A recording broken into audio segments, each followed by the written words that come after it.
bisa kakak nggak aman iya dah.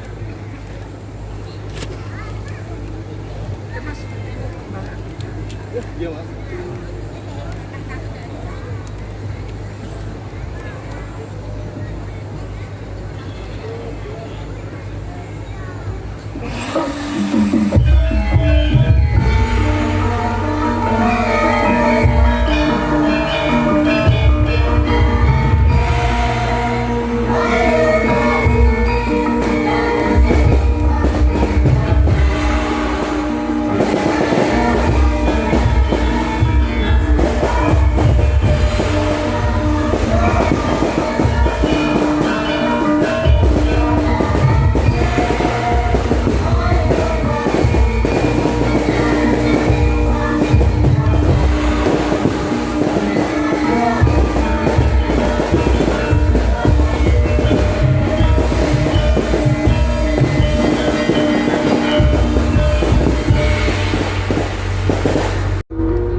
mel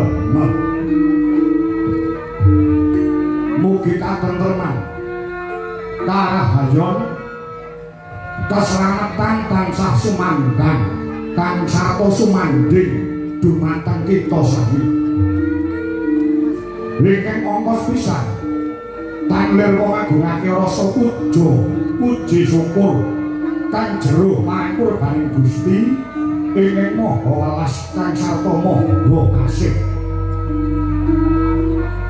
awit yo mung panjenengane kakus kepareng malebate berkah kenikmatan marang umat sak jagat raya iki sing sowan ana ing Lambis Ireng ora pangling mantan gembok Swilagiri tilas senopatining Prabu Rama Wijaya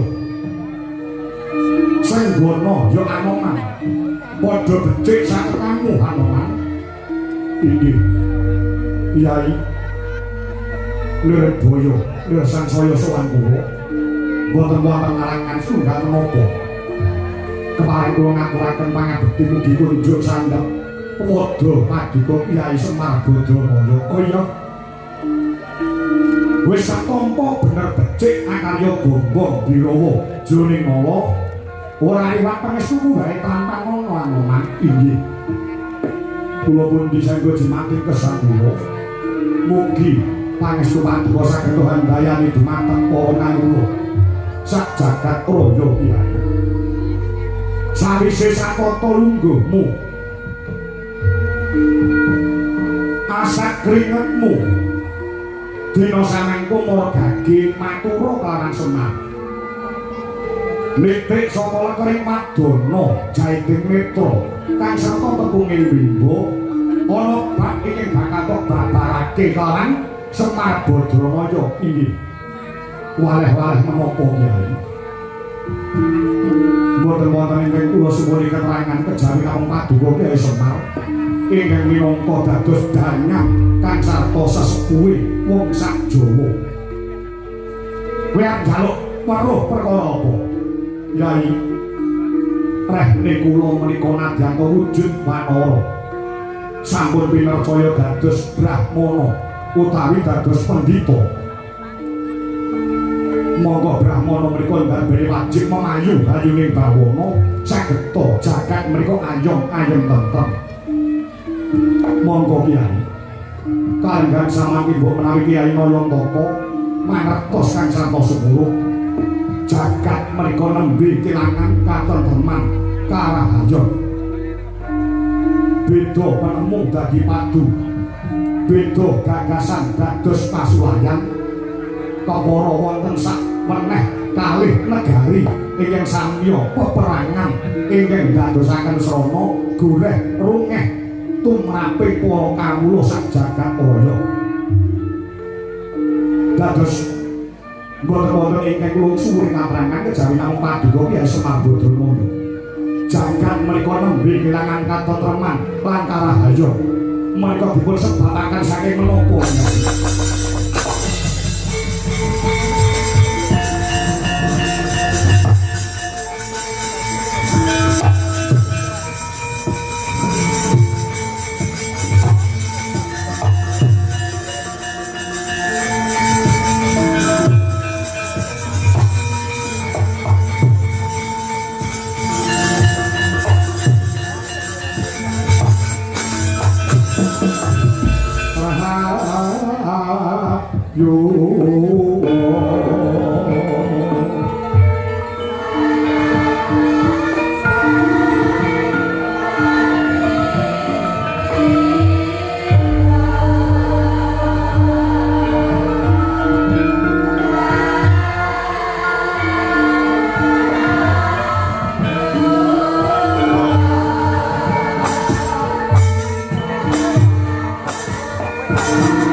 donya nembe kelangan katentreman lan karahayon apa to sing jalari jagat iki kelangan katentreman merga saperangan gedhe manungsa sing urip ana ing alam donya iki wis kelangan jiwa telung perkara. Kejalan jiwa telung perkara iya ana. Ing angka 1 akeh manungsa sing do kelangan jiwa kamanungsane. Ing angka 2 akeh sing do kelangan jiwa katresnan. Sing angka 3 akeh sing do kelangan jiwa kabangsan. Lha kados pundi yae? Kelangan jiwa kamanungsan tegese manungsa cakala mangsa wis kalah karo sipate sato kewan. Ilang jiwa kamanungsane. Coba saiki pikir. Ana paribasan sak galak-galake macan ora ana kang kolu mangsa karo gogore dhewe. Sak galak-galake gajah ora ana kang mentolo mateni karo bleduke. Ning cakala mangsa saiki akeh kedadean. Manungsa kelangan jiwa kamanungsane, akeh wong tuwa sing tegel mateni karo anake. Kedadean wis pirang-pirang ora mung 1, 2, 3, 4. Kowe kulino nonton ana ing layar kaca. Maca ning surat pekabaran. Ana wong wedok sing jek perawan hubungan katresnan karo wong lanang sing wis duwe bojo. Wakasane wong wedok mau meteng. Isin karo tangga teparo, mongko wong lanang sing ngetengi mau ora gelem tanggung jawab. Lah, tibane mangsa kala nglairke jabang bayi. Wakasane cah wedok mau isin, cah wedok mau wirang. Bayi sing ora ngerti dosa, sakwise dilairke dhewe terus ditekek, dipateni, diguwak ning kali, mula akeh batang-batang bayi sing ditemokne ning pinggir kali. Kuwi sunyata, kuwi kenyataan ana. Ngaten iya iya. Akeh anak sing wani karo bapake. Mara tuwa mateni karo mantune. Anake gugat karo mboke dhewe. Ngono iki kedadean ana. Iki sing diarani menungso kelangan jiwa kamanungsane. Mongko Gusti ingkang karya jagat anggone nitahke urip tumrape manungsa kuwi tatarane makhluk hidup sing paling dhuwur dhewe. Tataran makhluk hidup ingkang paling andhap piyambak. Wit-witan. Wit-witan kuwi tatarane makhluk hidup sing paling ngesor dhewe sebab wit kuwi bisane ya mung urip. Ora dikanteni alam pikiran, ora dikanteni nafsu, kang sarta ora dikanteni rasa isin. Kuwi wit-witan. Mula wit kuwi isane ya mung urip. Urip ning desa ya meneng ae, urip ning tengah kutha ya meneng ae, urip ning tengah ngalas ya ora protes karo sing gawe jagat. Mergo sipate wit kuwi isane ya mung urip. Ngaten iki yo. Nah, tataran sing sak dhuwure kuwi kewan. Kewan kuwi iso urip cara tembunge sing mentereng berkembang biak. Ya. Ning wis dikandani nafsu, ning urung dikandani akal pikiran lan rasa isin. Mula kewan kuwi wit biyen nganti sakyaene isane ya mung urip karo nafsu mangan lan nafsu sanggama. Ning ora duweni rasa isin. Mula wit biyen nganti saiki ora enek kok macan ngatokan jarang nganggo jas ora enek. Ketek nganggo biskat ora enek. Ngaten iki yo. Mergo kewan iki isane yo mung urip lan dikandani nafsu mangan lan sanggama. Ning aja nyepelekne kewan ana. Ki kok saya kedawa-dawa iki.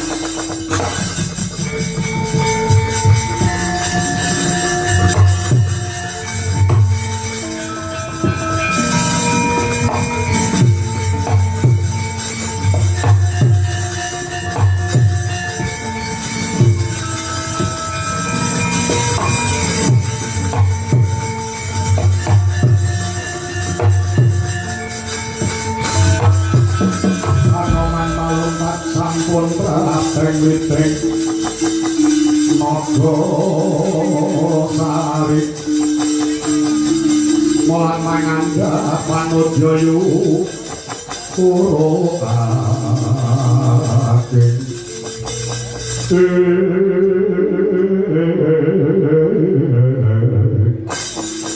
tak kandhane cakala mangsa manungsa kalah karo kewan iki enek contone Semar gone ngucap ora mbiyak awur-awur sing ora mung ngawur kewan iki ana sing kena nggo conto tumrape wong urip kewan ingkang saged kinarya tuladha sing conto tumrape tiyang gesang menika menapa Kyai kewan sing kena nggo conto kuwi tawon tawon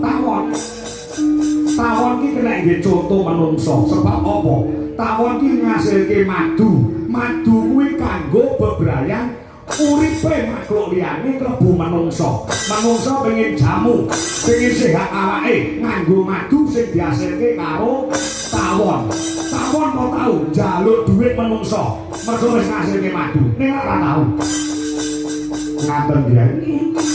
Dadi becik-becike makhluk kuwi nek iso piguna tumrap makhluk liyane, tumrape wong sing becik iso piguna tumrap wong akeh utawa bebrayan agung. Tawon iki nek dicontoh iso ngasilke madu. Tur apike tawon kawan. Kuwi ora gelem ngentuk nek ora kepepet kuwi tawon. Kok menungsa wani nggodhog karo tawon, dientuk iso abuh menanan. Tawon ki ora digodho, nek ora dijarak ora gelem ngentuk. Tur apike tawon kuwi sajeke urip, kuwi ngentuk ya mung pisan tok. Bar kuwi wis ora gelem ngentuk neh. Beda karo wong, beda karo menungsa. Saiki ngentuk krasa penak, sesuk ngentuk neh. Sesuk krasa penak ngentuk, somben ngentuk neh. Ngentuk bojone romarem, sakala masa ngentuk bojone tanggane. Kaya ngono kuwi sing ngono. Dadi cak omongso menungso ki kalah karo kewan. Kesaken daulah.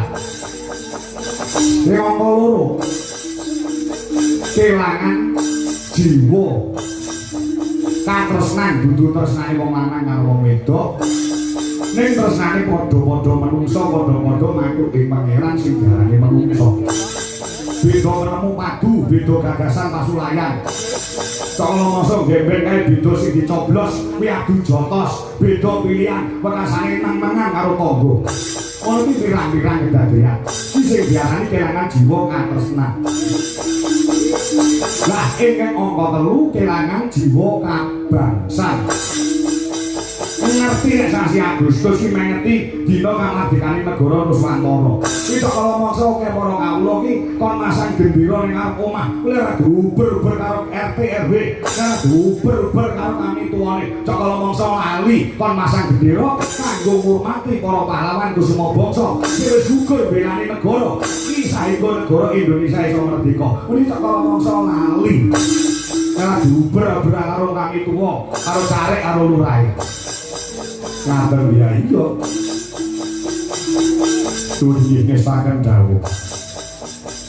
Ya, nek cara nom-nomane Semar, biyen nalika Semar jek nom biyen sabarane Semar nom-noman udakara taun 70 80. Kuwi ning jero kamar, ning jero centongane wong lanang utawa calanan nom dhisik. Kuwi sing dipasang ning tembok kuwi gambare para pahlawan Kusuma Bangsa. Kaya to Bung Karno, kaya to Bung Hatta, Cut Nyadin, Cut Mutia, Jenderal Sudirman, Jenderal Supriyadi, Pangeran Diponegoro. Kuwi kamare cah nom dhisik sing dipasang gambar mesti gambare para pahlawan Kusuma Bangsa. Jajal kowe saiki dolano ning kamare cah nom-nom. Apa enek sing gelem pasang gambare pahlawan? Paling sing dipasang iki gambare wong wedok udo. Ngoten ya iya. Iki sing jenenge kelangan jiwa kabangsan. Waton Anoman bisa nggandani jiwa, 3 perkara jiwa. Kamanungsan, katresnan kabangsan. Lan kowe iso golek wahyu katentreman. Jagat iki iso tentrem.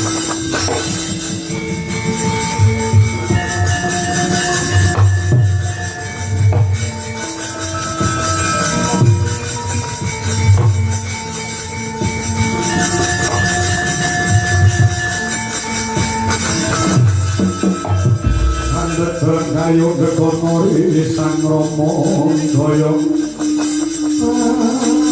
ati rasa bungkang romo manil tati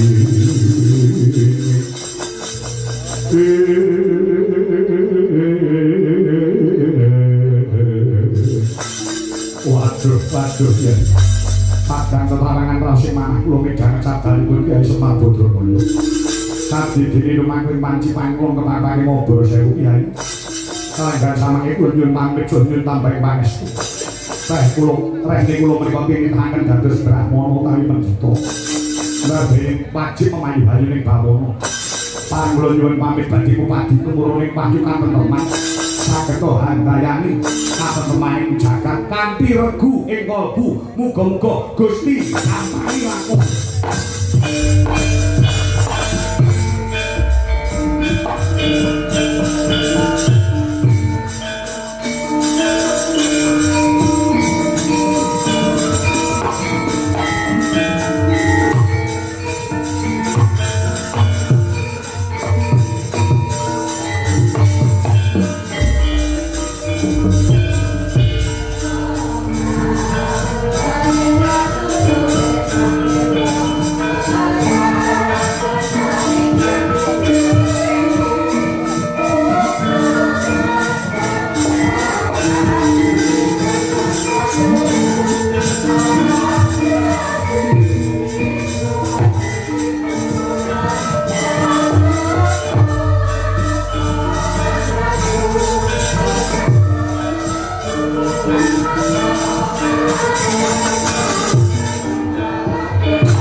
juga nutupi babahan wasa. Hei sang Begawan Hanoman, hei sang Senggon. mapan wonten pucuking Gunung Mangleawan. Mandeng pucuking grana anut marang geyonganing kayun. Kayun angayapi parutama kaya mati jroning urip. Urip jroning tumeka mati miyep layak ing aluyung. Pindha pecating superna. Sumusuping raksa jati-jatine nggih sang kapiwara. Wis gandeng rasane kelawan Gusti Kang Mahanasa. Sang Mahana Cahya biru ingkang mijil saka angganing Sang Senggana. Pranyata alusira sukmanira Sang Hanoman ingkang mijil saking angga sumusuping Bima Himantaka.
Gunung Temah Temawung Sorot dan Bayung Sumamburat Lerbang Socane nganggo rapuh Naratas wangat yang aku tinapi siraping projo ngamato marmo datang lokal kawis wingal gilar punang sirap labet mantulaken sorote juang pratangga pati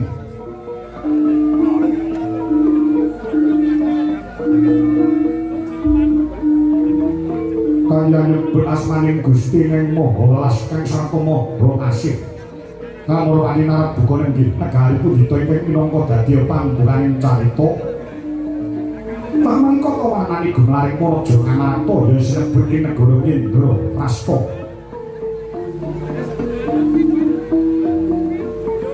negara kang panjang marang punjung pasir ukir gemah Ripah Loh Jinawi Karta Tata Turajo panjang sejawit do pocamani punjung luhur kali bawani pasir kamudra ukir gunung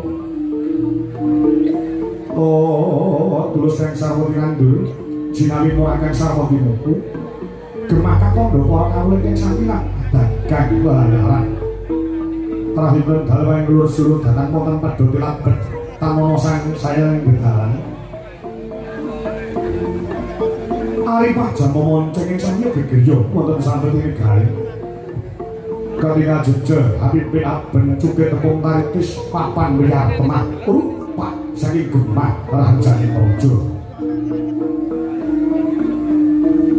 kato dene para kawula kang madusunan samya tentrem atine mungkul pangoleh tetanem sami ngono Jaya kebo sapi piwin nalala cinancangan lamun to rahina aglar ing panggonan marang desa Surya mulih pangandangi dhewe-dhewe Raharja dene kebi saking pamuka para mantri buat samya tungkap kaltanan wicaksana lipate lawuh utus marang pangembating praja marang datang mungkal guru Ngamarta kena dinarani negara kang gedhe obore padang jagati dhuwur ukuse adoh lawan kuncane awit kasembuh pangabane sang Mata Prabu Punta Dewa ya sang Prabu Yudhistira Dharma putra Dharma Wangsa Guna Tarikrama ya sang Sada Dwija Mangka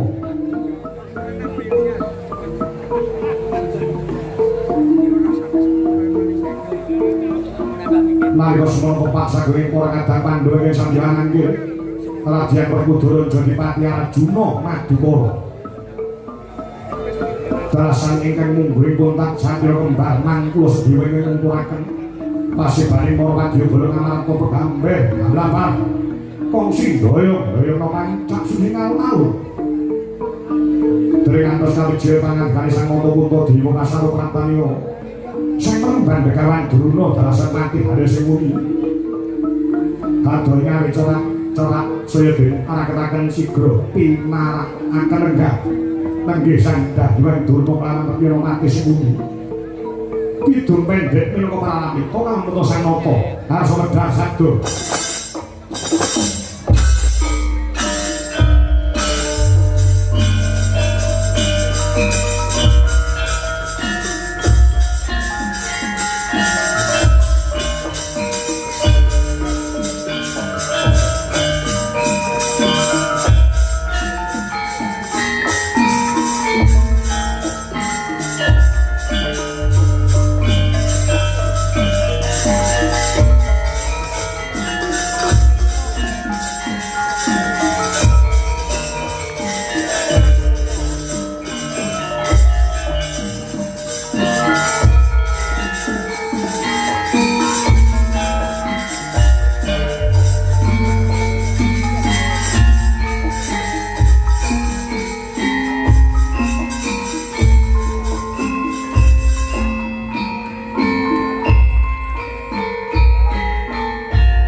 lan sembah ngiring hulun kapurpo risan loro engan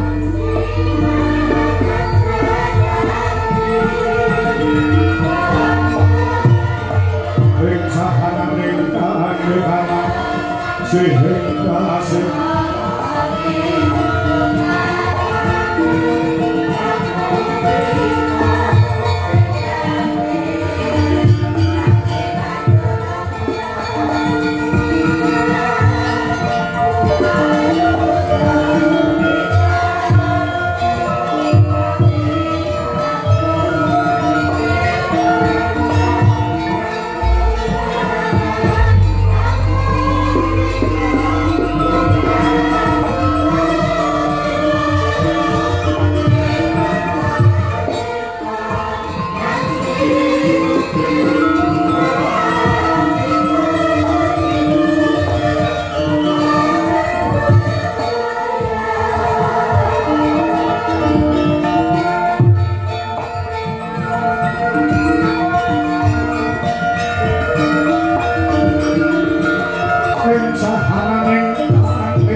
sing malah buka sangku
Gua mantot kahengan sesmo sokoto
dedek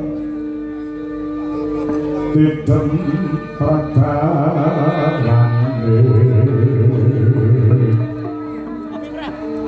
Ratri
Dhewe ayu ana wong sak negara nganata ayu Werkudara marakaken para dawuh moko Yaya Arjuna wonten timbange ngadawu kembar ana dawuh kalengguhan samangipun Kakang ing Ngamarta Prabu Puntadewa nyuwun mangapura Nabi Salaman pangandikan kanthi pertitih karajening sira kadang-kadang Pandhawa jalaran kalengguhan samangipun negara Ngamarta kalawan tamu agung pepundhenmu saweng negara Ngastina ingkang dina samangku kesturawuh ana madyaning Praja Indraprastha ya markakanku sasana sawan ciradoke marang panjenengan manem Brahma rawuh para pundhen sekalian duh Rama Penemban Begawan Durna Padyat kagora kasang manah kula dene dinten samangke paduka Kanjeng Rama Penemban Begawan Durna rawuh wonten ing pinggir negari Ngamarta sami wilujeng rawuh jengandika Bapa Penemban Begawan Kumbayana mangan berganti bodene maju yo hola niki anak Prabu Puntadewa nek salah pratane mriki Bapak Sukarno bidal saking griya kilek dumugi wonten negari Ngamarta kasagiranipun kami lujengan kebagas kewarasan boten ngandung sakara-kara boten ngandung sambikala selamat lahir batin anggenipun pun Bapak Sukarno ngadiantara wonten negari Ngamarta mriki sakaramo paduka Rama Penemban Begawan Durna keparing kula ngaturaken pangabekti mugi kunjuk keparing kula ngaturaken pangabekti mugi kunjuk sandhap wedha paduka Rama Penemban Begawan Durna iya sampeyan kula kamiyan dasar bingah harasi manah kula rega jroning ala berlangkong mangsunipun ing Bapak Sukarno Punjawa ngasani penangganan Prabu Puntadewa inggih Rama Penemban sambut kula tampian dasar bingah harasi manah kula monggo kula